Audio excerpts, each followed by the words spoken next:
एक जंगल में बाबा था। वो लोगों के मसाइल हल करता था। लोग तरह तरह के मसाइल लेकर आते थे उसके पास। वो अक्ल, दानाई, हिकमत इस तरह के उनको हल निकाल कर दिया करता था कि भाई यूं कर लो तो हो सकता है मसला हल हो जाए, भाई यूं कर लो तो हो सकता है मसला हल हो जाए, अब ये करके तो देखें। उसके बाद एक दिन एक जमींदार आया, लैंडलॉर्ड। जमींदार कहने लगा, हुजूर खुशी नहीं मिल रही है, सुकून नहीं है, राहत नहीं है, मजा नहीं आ रहा जिंदगी में। आपका भी यही हाल है? हाँ, वो लैंडलॉर्ड का यही हाल था।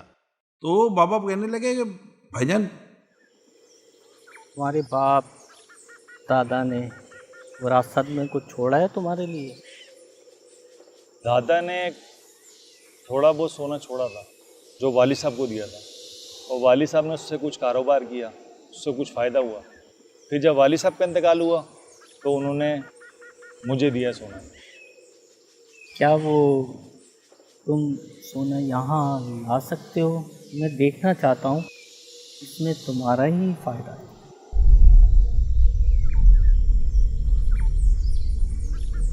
तो उसने गोल्ड दिखा दिया।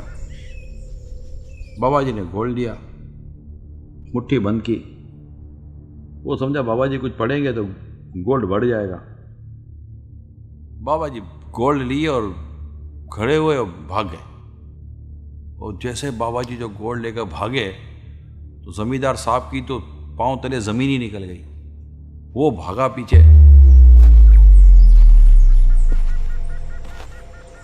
अब बाबा जंगल में रहने वाला आदमी, उसको जंगल के सारे रास्ते पता। जमींदार कभी मैदान में भी ना भागा था, लेकिन सोना चला गया हाथ से, वो तो भागा पीछे भाई।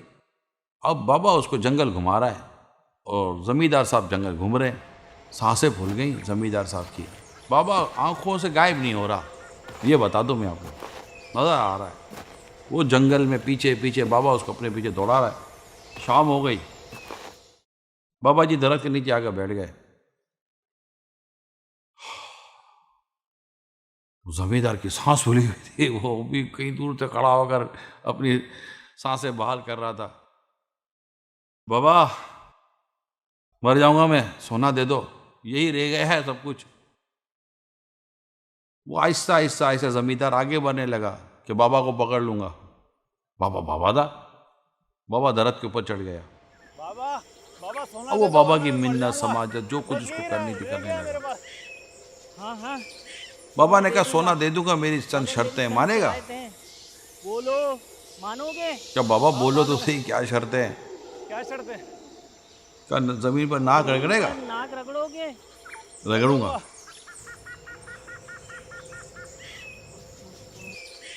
उसने जमीन से बाकायदा उसकी नाक से लकीरें खिंचवा दी। फिर कहा कि एक काम कर, इधर इतनी दौड़े लगा। बोला बाबा अभी तो दौड़ाया है, दौड़े लगाता है नहीं। दौड़े लगाई। अजीब बेतुकी किस्म की शर्तें रखी, और सारी शर्तें पूरी कर रहा था, करेगा क्या? गोड़ तो उसके बाद था नहीं, वो तो बाबा के हाथ में था।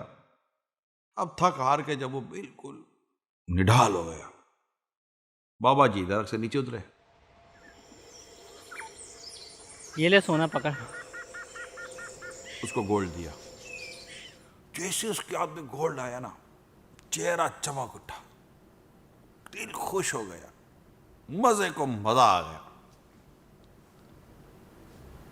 बाबा जी पूछने लगा, क्या लग रहा है, सुकून मिला, कुछ राहत मिली? बोला बाबा जी मेरे तो आपने होश उड़ा दिए, अब तो बस सुकून ही सुकून है। बाबा जी ने कहा कि तेरा सोना मुझे नहीं चाहिए था, तेरी सुकून का मैं इलाज निकाल रहा था। तेरा प्रॉब्लम यह है कि जो तेरे पास है ना, इससे तू राजी नहीं है, और तू किसी और को देख रहा है जिसकी वजह से तुझे प्रॉब्लम शुरू हो चुका। तो जो तुम्हारे पास है ना, उसको अल्लाह पाक की तरफ से बहुत बड़ी अता और बहुत बड़ी नेमत समझो, तो तुम्हें सुकून नसीब हो जाएगा। अब ये वाकया तो मन घड़ती हो बनाया गया, लेकिन आपको लगता नहीं है वाकया आपके लिए। आप देखिए एक मिडिल क्लास शख्स, मिडिल क्लास, ना अमीर है ना गरीब है, इसको बोलो अमीरों के इलाके में रहने चला जा, वो रह तो लेगा, जिंदगी में खुद को गरीब समझेगा।